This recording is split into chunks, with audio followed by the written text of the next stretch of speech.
My name is Kendra, and I am 27 years old. The day my parents called me into the living room, I already knew something was wrong. They had that careful tone in their voices, the one they always used when they had already decided my future, and were just about to inform me of my fate. My sister Melissa sat beside them on the couch, looking as calm and polished as ever. She was scrolling through her phone like none of this concerned her at all. I stood there with my arms crossed, trying to prepare myself for whatever comparison was about to come next. They did not waste any time. My father cleared his throat and said they had decided to help both of their daughters get a proper start in life. My mother smiled tightly, as if this were a moment of extreme generosity. Then she made the announcement.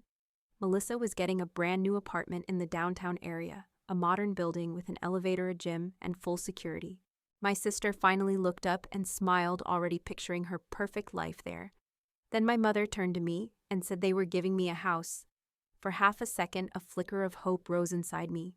A house sounded big and permanent, and for a moment I thought that maybe things were finally equal. But then they showed me the address and the photos. That hope died instantly. It was an old dilapidated wreck with cracked walls, broken windows, and a sagging roof. Weeds taller than me were choking the front yard, and it looked abandoned, like even the city had given up on it. My mother rushed to explain that the place was full of potential, and since I was the practical daughter, it suited me much better.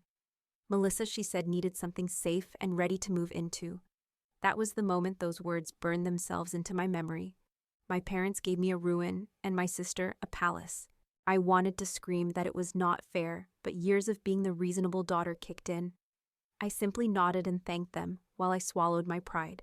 They signed the papers quickly, telling me the house was now mine, with no mortgage and no rent. Melissa's apartment, however, was fully paid for, furnished, and even decorated by them. I moved into my house a week later. That first night, rain leaked through the ceiling into a bucket I had placed in the living room. The heater did not work, and the floors creaked like they were complaining about my presence. But I stood there in the dark, surrounded by dust and silence, and I told myself that this was still a starting point. I worked 2 jobs to make ends meet. During the day, I was at my office saving every spare dollar I could find. At night and on the weekends, I became a student of my own home. I learned how to fix things by watching endless tutorials and borrowing tools from neighbors. I scraped my knuckles raw more times than I can count. I repaired the roof one section at a time, and I patched the walls until they were smooth again. I spent weeks cleaning out years of trash from the backyard until the earth could finally breathe. Slowly and painfully, the house began to change. Months passed, and then a year. I turned that wreck into a real home. It was not flashy or expensive, but it was solid and warm and safe. It was the kind of place that felt earned in a way Melissa would never understand. I planted a small garden in the back and refinished the original wooden floors myself. I even added a tiny sunroom where the broken porch used to be. It became my favorite place to watch the sunrise. That was when my parents decided it was time to visit. My mother walked through the front door and froze. Her eyes scanned the clean walls and the sunlight pouring through the new windows. Her lips parted, not in pride, but in a strange kind of calculation. My father stayed quiet, his jaw tight, as he looked around at the work I had done. Melissa was not with them, but I could already hear her voice in my head complaining about how her apartment felt cramped. My mother finally spoke, and her words landed like a heavy blow. When she saw what I had built, she said they were taking the house back. She looked me in the eye and told me that this place now belonged to my sister. She said I had 48 hours to move out. I stared at her, waiting for the punchline, but it never came.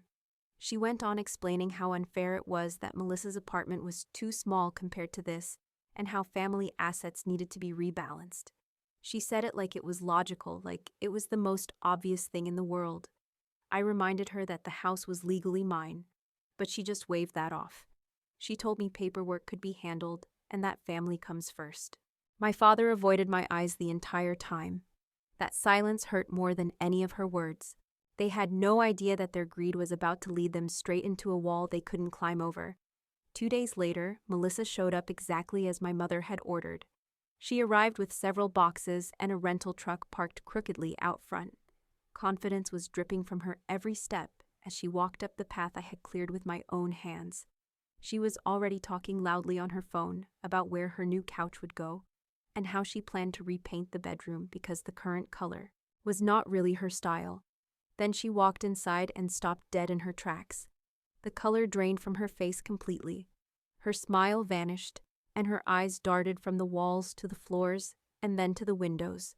She looked like she was seeing a ghost, or perhaps something she simply could not comprehend. My mother mistook her silence for awe and smiled proudly, already imagining this place as a grand reward for her favorite daughter. My father cleared his throat and told me again that I had 48 hours to leave. He spoke with a firm voice, as if repeating the command would somehow make it legal or fair. I did not argue with them. I did not cry or plead for mercy. I just looked at Melissa, who finally turned to me and asked with a confused and shaky voice why I was smiling. I was smiling because in that moment I realized something that none of them had thought to check. They had been so focused on the house itself and the work I had put into it that they had completely ignored the most important part of the property. They had forgotten about the land beneath the structure. When my parents handed me those papers a year earlier, they were so eager to get rid of the liability that they did not truly read what they were signing. I, however, had read every single page and every tiny clause. The house had been written off as worthless by their lawyers, a piece of junk they were happy to dump on me to save on taxes. But the land was different. It was zoned in a way that was very rare for this part of the city. While they were busy choosing curtains for Melissa's apartment, I was quietly consulting a lawyer of my own. I was not looking for a way to fight my parents, but a way to understand exactly what I held in my hands. What I owned was not just a renovated house. I owned a piece of land that a major development company had been circling for years. The house was just an obstacle to them, but the ground it stood on was gold. 3 months before my parents showed up to kick me out, I had already signed a conditional agreement with that developer. They did not care about my new floors or the sunroom. They wanted the location and the unique zoning rights that came with it. The deal was simple. Once the renovations met the basic safety codes, the contract would be finalized, and the payment would be released. That day had come just last week. The money was already sitting in an escrow account, waiting for the final signatures. So when my mother said once again that they were taking the house back, I looked at her calmly and asked exactly how she planned to do that. She snapped at me, saying they were my parents and that they had given the house to me out of the goodness of their hearts. She claimed that family does not need permission to take back what belongs to the family. That was when I reached for the folder I had prepared. I pulled out the deed, the zoning certificate, and the finalized contract with the developers. I placed them gently on the kitchen counter that I had installed with my own hands. A heavy and thick silence fell over the room. My father was the first one to pick up the papers. His hands began to shake as he read the legal descriptions and the names on the documents. My mother leaned over his shoulder, and I watched as her face tightened with every line she read. Melissa stepped closer too, and I could see the entitlement in her eyes being replaced by a cold wave of panic. I told them the truth slowly and clearly so there could be no misunderstanding. I explained that the house was legally mine and the land was legally mine. I told them that in less than 2 weeks I would not own either of them, because the sale was already in progress. I was not selling the property to Melissa, and I was certainly not giving it back to my parents. I was selling it to people who actually understood what it was worth. My mother stared at me with wide eyes filled with a mixture of confusion and rising anger. She still could not grasp that the situation had completely spiraled out of her control. Her voice trembled as she asked me exactly how much I was selling this old wreck for. When I finally said the number out loud, the room fell into a silence so heavy you could hear the ticking of the clock on the wall. Her knees actually buckled, and she had to lean against the very kitchen counter she had been trying to claim as her own just moments before. The figure I mentioned was not just a large sum of money, it was a fortune. It was significantly more than the cost of Melissa's brand new apartment, and far more than my parents had ever planned to invest in my entire life. It was more than they could ever hope to match, even if they sold everything they owned. My father stood there frozen, unable to move or speak, looking at the legal documents as if they were a death warrant for his authority over the family. Melissa began to cry, but her tears were not born of regret or love for her sister. They were tears of pure rage and bitter resentment. She screamed that it was not fair, and that she had already told all of her friends she was moving into a large renovated house. She kept insisting that this property was supposed to be her trophy and her reward for always being the favorite daughter. I simply reminded her that this place had never belonged to her, and that she had not contributed a single cent or a single hour of work to these walls. Feeling the power shift away from them, my parents immediately tried to change their tactics. They started with accusations of ingratitude, and then moved to desperate promises. My mother, who had been kicking me out onto the street only minutes ago, suddenly suggested a trade. She said I could take Melissa's apartment for myself, and we could keep this house within the family. She spoke with such confidence, as if she were doing me a massive favor, hoping I was still that same obedient girl who would accept any scrap of their approval. But I saw right through them. Behind that offer, there was no love or family loyalty, only cold calculation and a desperate greed to get their hands on the developer's money. My father finally looked me in the eye and tried to speak kindly for the first time that evening. He said we could work something out because we were the same blood and we needed to stick together. But it was far too late for that. Their words no longer carried any weight because I no longer felt like a part of their unfair game. I looked at them and realized that their time in my life had officially come to an end. The following 2 weeks were the quietest and yet the most intense of my entire life. The developers arrived with their professional teams and their legal experts to finalize the last details of the acquisition. My parents tried everything they could to stop the process. They called lawyers, they sent threatening messages, and they even tried to show up at my door to stage a protest. But the law was written in black and white, and for the first time in my life, the rules were actually working in my favor.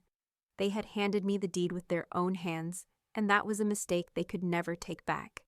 On the day the sale was officially completed, I stood in the driveway and watched as Melissa's boxes were loaded back into a rental truck. She did not look at me. She was busy arguing with our mother about where she was supposed to live now, since she had already broken the lease on her downtown apartment in her rush to take my home. My parents looked older and smaller than I had ever remembered them. There was no more pride in their eyes, and no more commands in their voices.